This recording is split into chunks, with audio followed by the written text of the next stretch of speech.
निरोगी आयुष्यासाठी काही महत्त्वाच्या 53 टिप्स.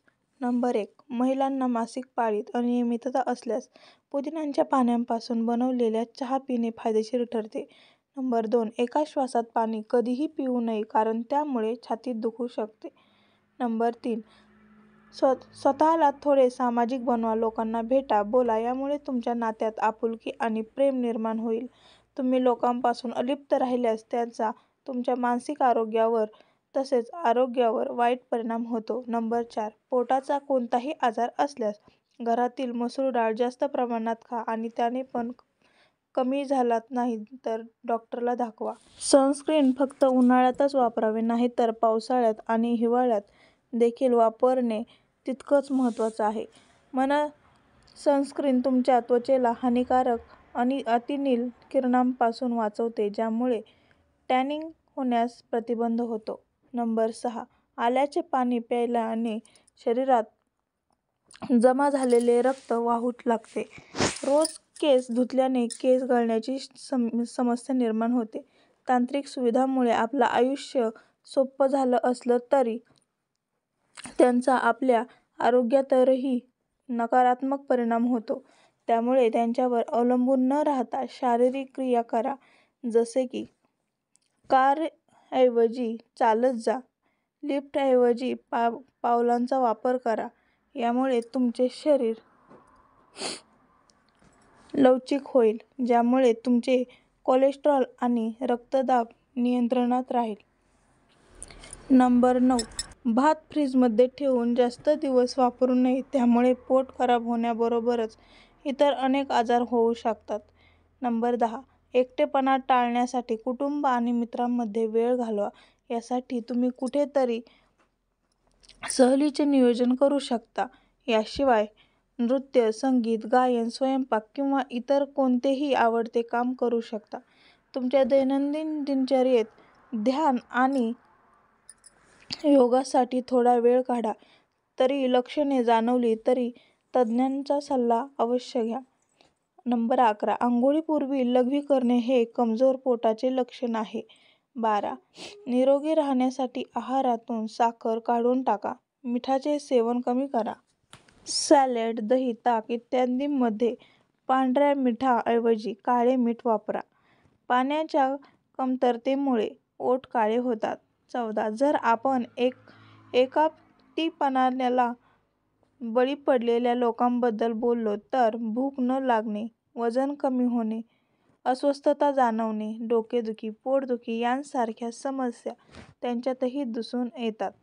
त्यामुळे मानसिक तसेच शारीरिक लक्षणांकडेही लक्ष दिले पाहिजे. रोज सकाळी हिरव्या गवतावर पैदल चालण्याने दृष्टी सुधारते. सकाळी रिकाम्या पोटी पपईचे सेवन करणे खूप फायदेशीर आहे. जर एखाद्या महिलेला पूर्वी शौचास अडचण येत नसेल मात्र हळूहळू हा त्रास होत असेल तर हा गर्भाशयाशी संबंधित कर्करोग असू शकतो. नंबर 18. तुम्ही तुमच्या सकाळच्या नाश्त्यामध्ये दलिया, ओट्स, अंडा, पोहे, फळांचा रस, अंकुरलेले धान्य इत्यादींचा समावेश करू शकता. 19. फ्रीजच्या पाण्याऐवजी भांड्याचे पाणी प्या. फ्रीजचे थंड पाणी शरीरासाठी हानिकारक आहे. 20. रात्री अंधारात झोपल्याने डिप्रेशनचा धोका कमी होतो. 21.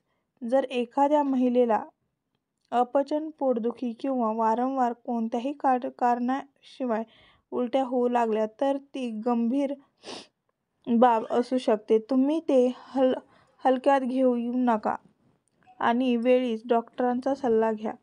कधीकधी ही लक्षणे काही गंभीर आजार किंवा कर्करोगामुळे देखील असू शकतात. तो गर्भाशय संबंधित कर्करोग किंवा इतर कोणत्याही प्रकारचा कर्करोग असू शकतो. नंबर 22. फॅटी लिव्हरच्या रुग्णांनी दूध पिऊ नये. 23. दातांनी नखे चावू नका. यामुळे तुमची दृष्टी कमकुवत होते. 24. टोमॅटो सूप प्यायल्याने वजन कमी होते आणि डोळे आणि त्वचेसाठी खूप फायदेशीर असते. 25. जे लोक घाईने जेवण करतात त्यांना हृदयविकाराचा त्रास होऊ शकतो. अन्न लवकर पचत नाही आणि लठ्ठपणा देखील होऊ शकतो. अन्न नेहमी हळूहळू चावून खावे. सवयी: संध्याकाळच्या स्नॅक्समध्ये मखाना खाल्ल्यामुळे बद्धकोष्ठता आणि जास्त वेळ बसून राहिल्याने होणारे पोटाचे आजार कमी होण्यास मदत होते आणि ते एनर्जी बूस्टर देखील आहेत. 27. जास्त भात खाल्ल्याने मधुमेह होतो. 29. सकाळी उठल्याबरोबर मोबाईल वापरल्याने डोकेदुखी होते. रोज गूळ खाल्ल्याने चेहऱ्यावरील काळे डाग आणि पिंपल्स निघून जातात. वारंवार लघवी होत असल्यास भाजलेले हरभरे सेवन करावे. तोंड भरून अन्न खाऊ नका, त्यामुळे पोटाची चरबी वाढते. कोल्ड्रिंकऐवजी ताज्या फळांचा रस, लिंबू पाणी, ताक, लस्सी, आंब्याचा शेक यांसारख्या पेयांचे सेवन करा, ज्यामुळे शरीराला पोषक तत्त्वेही मिळतील. 33. रोज सकाळी उठल्याबरोबर केसांना केल्याने केस मजबूत होतात. पोट दुखी किंवा जळजळ झाल्यास पुदिन्याचे सेवन करणे खूप फायदेशीर आहे. यासाठी तुम्ही पाण्यात मिसळून पुदिन्याचे सेवन करावे आणि दिवसातून 1 किंवा 2दा सेवन करू शकता. 35. वेलची मिसळून दूध प्यायल्याने शरीराचा थकवा दूर होतो. 36. जर तुमचे हातपाय काळे असतील तर बेसन आणि हळद टाकून दूध लावा, हात-पाय पांढरे होतील. 37. रात्रीचे जेवण झाल्यावर लगेच झोपू नये. जेवल्यानंतर काही वेळ फिरायला हवे.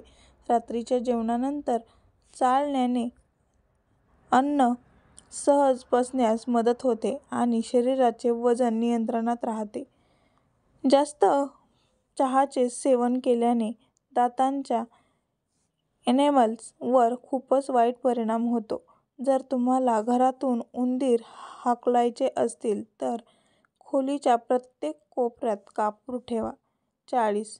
जे लोक भरपूर साखर घालून चहा पितात ते लवकरच लठ्ठपणाचे शिकार होतात. रात्री आणि दुपारच्या जेवणानंतर लसणाची 1 कळी खाल्ल्याने वजन झपाट्याने कमी होते. 42. जेवताना अन्नाचा वास घेऊ नये, त्यामुळे अपचन होते. ज्यांचे वजन वाढत नाही त्यांनी रोज काजू खावे, यामुळे वजन वाढण्यास मदत होईल. रोज काही वेळ नॉझ एकमेकांवर घासल्याने रक्ताभिसरण सुधारते आणि केस गळणेही थांबते. केळी खाल्ल्यानंतर बद्धकोष्ठतेचा त्रास होत असेल तर केळी खाताना त्यावर थोडे काळे मीठ टाकल्याने बद्धकोष्ठता दूर होते.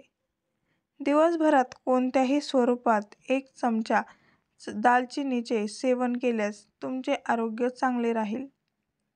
दह्यावरील पाणी यकृत स्वच्छ करते.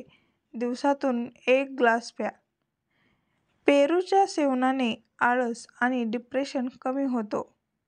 लसणाच्या पाकळ्या कापलेल्या असो किंवा पूर्ण असो, फ्रीजमध्ये ठेवू नयेत. लसूण मऊ होऊन कोण फुटू लागतो, त्याची चव कमी होते आणि लसणाचे फायदेशीर गुणधर्म नष्ट होतात. 50. जर तुम्हाला थकवा जाणवू लागला असेल तर थोडा गूळ खा, त्यामुळे तुमची एनर्जी वाढेल. जास्त वेळ झोपू नका. जास्त झोपेने स्मरणशक्ती कमजोर होते. 52. नवजात आणि 6 महिन्यांपेक्षा कमी वयाच्या लहान मुलांच्या शरीरात जीवनसत्त्वांची जास्त गरज असते. नवजात बालकांचा शारीरिक आणि मानसिक विकास अतिशय वेगाने होतो. अशा परिस्थितीत 6 महिन्यांपेक्षा कमी वयाच्या मुलांना काही विशेष जीवनसत्त्वांची नितांत गरज असते. Vitamin D, vitamin A, iron, calcium, folic acid आणि व्हिटॅमिन सी ही काही महत्त्वाची जीवनसत्त्वे आहेत, जी या वयातील मुलांसाठी खूप महत्त्वाची मानली जातात. बाळासाठी यापैकी बहुतेक जीवनसत्त्वे आईचे दूध आहे. परंतु व्हिटॅमिन डी साठी थेट सूर्यप्रकाश आवश्यक असतो. या जीवनसत्वाची कमतरता लहान मुलांमध्ये दिसून येते. 53. लोक हिवाळ्यामध्ये गरम पाण्याने आंघोळ करतात. सर्दीपासून वाचण्यासाठी गरम पाण्याने केस धुणे आवडते, पण ते केसांसाठी हानिकारक ठरू शकते. खूप गरम पाण्यामुळे केसांचा नैसर्गिक ओलावा निघून जातो, ज्यामुळे केस आणखी कोरडे होण्याची शक्यता असते. त्याशिवाय हे केसांचे नैसर्गिक तेल देखील नष्ट करते, जे केस मऊ आणि चमकदार ठेवण्यास मदत करते. त्यामुळे गरम पाण्याने केस धुतल्यास केस अधिक कोरडे होण्याची शक्यता असते. गरम पाण्याने केस सतत धुतल्याने टाळू कोरडी होते, ज्यामुळे खाज आणि कोंडा होण्याची समस्या वाढते. त्याचप्रमाणे गरम पाण्यामुळे केस गळतीची देखील समस्या निर्माण होते. मित्रांनो, असेच आरोग्यदायी गोष्टी नेहमी लक्षात ठेवाव्यात. असेच नवनवीन व्हिडिओज पाहण्यासाठी लगेचच चॅनेल सबस्क्राईब करा आणि बाजूला दिलेलं बेल आयकॉन ऑल करा. धन्यवाद.